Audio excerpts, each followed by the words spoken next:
সন্তানরাও ছোট্ট ছোট্ট বাচ্চারাও এই কাজটাই করে।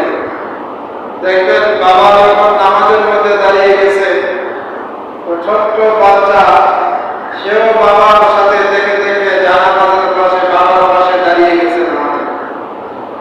সে বারবার বাবার মুখের দিকে তাকায়, চেহারার দিকে তাকায়।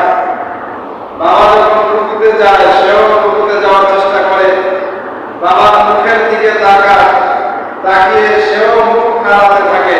বাবা যখন বলে সুবহান রাব্বিয়াল আযীম, সিজদাতে বলে সুবহান রাব্বিয়াল আ'লা, তো বাচ্চা নিচের থেকে এইভাবে তাকিয়ে দেখে বাবার মুখের দিকে, বাবা কি বলে।